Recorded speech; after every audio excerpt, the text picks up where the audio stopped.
Hello, I am the Dungeon Tutor. Welcome.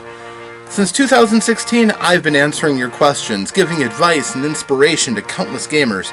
Here, you can ask questions in the comments and get your own videos as an answer. So I encourage you, enjoy by all means. But come back to visit with your friend, the Dungeon Tutor.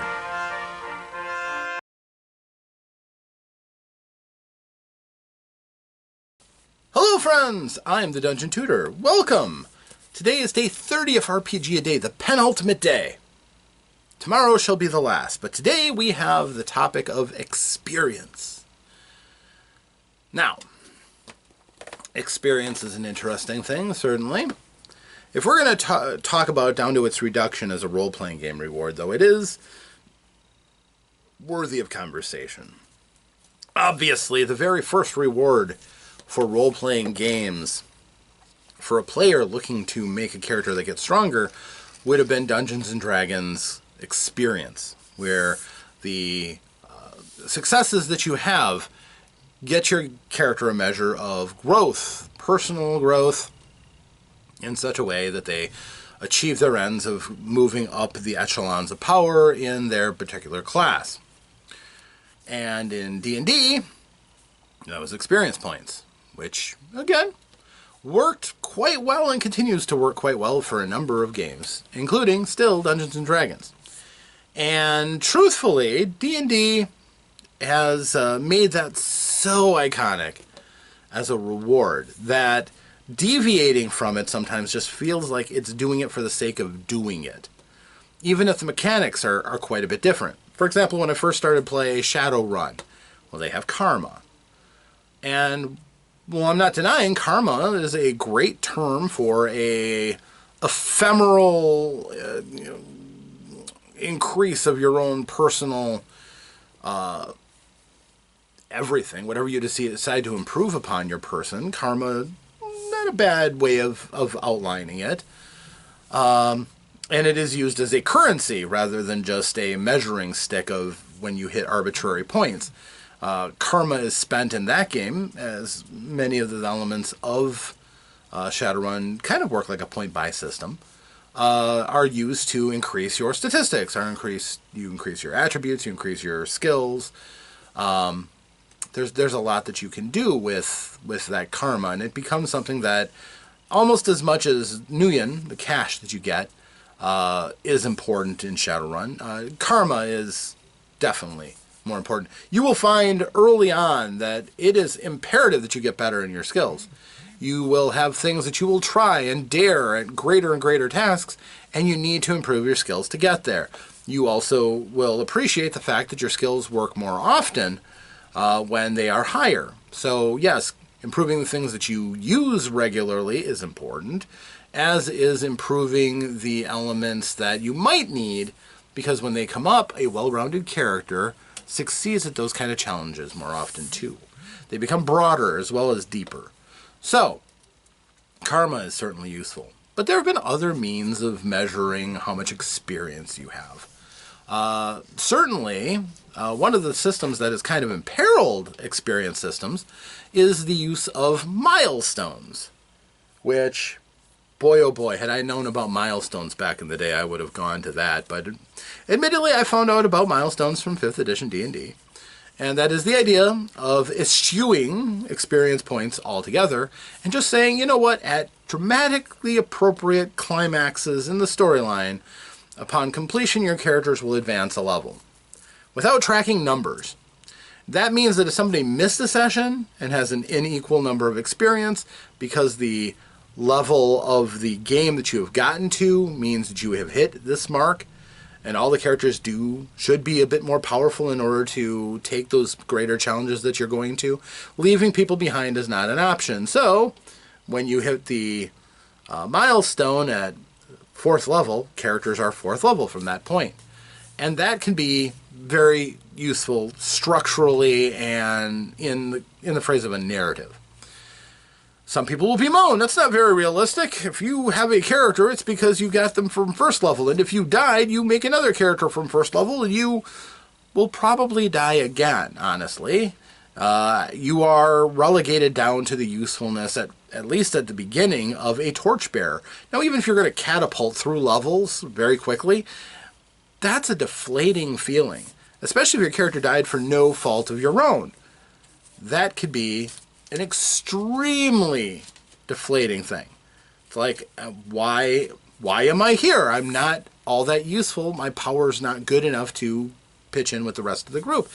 I've been there. I know that feeling. I didn't like that feeling in the day, and I'm glad that with milestones and things that I use these days, I don't have to worry about that, and my players don't have to worry about that either. But I understand it, and I understand why we did it, but let's just say that my style has changed to the point that I don't want to do it anymore. Now, milestones are certainly an interesting system, but again, that's hardly the last. Character points. Games like GURPS, Champions, what have you, they use character points, which is the raw building blocks of improving your character. Your character can be described as a pool of character points that have been spent the way they have been to make your character what they are. And if you are rewarded directly with character points, there's no extra margin in there. There's no extra currency. You get rewarded with the things that make you up, that shows why you are better and more powerful, because you got more points. Your pool has grown. You have grown. And that makes a lot of sense to me. That really, ever since GURPS, I think, has seemed to me to be the most realistic way of dealing with advancing your character. Sure, having character points in a game like Star Wars, the role-playing game, also gives you a certain amount of sense, or karma. Those advantages, by the way, can often be used to spend for other benefits while you're playing. Character points and karma, you can spend those to give yourself more dice, to increase your chances of making a roll that you need to make. That can be awfully handy to have. That is for sure. No question about it. If your character is not going to succeed and then dies as a result, all those karma points are wasted. So if you can spend those getting extra lucky, which ultimately fits into the theme of karma quite well, it becomes an extra currency beyond character building, which is an interesting way to play. You trading off your future for the present, or the present against the future. And I don't know, it's always a balancing act, isn't it? How we decide to do that. And characters that can throw more of their points into improving their characters find they need to rely on those character points less and less if they do not push into the more difficult things. They'll be able to competently handle the everyday challenges and the less extreme difficulties. I generally choose to believe that characters using some sort of an advancement system that doesn't rely on an abstract like experience points generally tends to have greater buy-in with the players that play them. They get more advanced control over how their characters develop because the characters are more wide open, can advance in the direction the players choose to put their focus into, much like we do in real life. It seems to track pretty well. And I think in general, I still generally prefer those kind of systems. But again, I know there's a lot. And these days, it may seem bizarre to base however much experience or advancement you get purely on the value of the treasure that you get, as they did back in the day. But again, there have been so many different styles and so many different ways of measuring your progress that if you are going to study role-playing games, character advancement is definitely one component of systems that really does change from game to game to game and gives you insights onto the nature of their game and how they shape that philosophy of reward for playing the game. It's actually quite an interesting procedure. I certainly think it's very cool. I think most people take it kind of for granted. If you play, you're going to get rewarded. You're going to see your character advance. But again, how they advance, how fast they advance, what can they advance in, those are all things that vary from game to game. And that can be pretty cool. So, I hope you enjoyed looking at experience with me in this. Again, one more day of RPGaDay. RPG a day. Yeah, we'll get there. I hope you enjoyed this. thinking about character advancement and stuff is fun. It's fun. It really does show you what a game puts its emphasis on.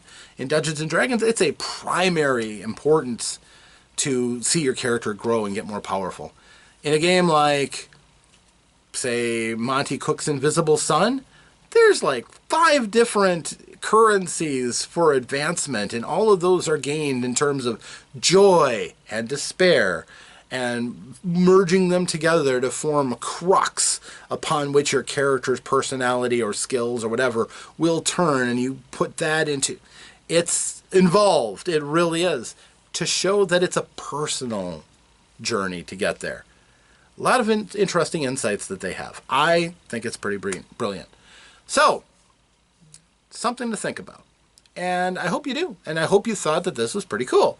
If you do, I'll keep making videos even after I'm done with RPG-A-Day, because the Dungeon Tutor is here to stay. I've got a lot of content that I've got to make. I got to catch up, make up for lost time for the lost year between this RPG-A-Day and last year's. So, stay tuned. But I just hope that you come along for the ride. So do all the YouTube stuff, like, subscribe, etc. But I really hope you comment. First of all, share your insights on what's your favorite way of tracking experience or character growth. And show up for the next video, because I can't wait to show you my ultimate video, your final reward for 31 days of RPG-A-Day. And in that happy time, when the next time I see you, I hope that you, yes, you, get a chance to roll some dice, to play some games, have some fun, but stay safe out there, my friends. Until that next time, farewell.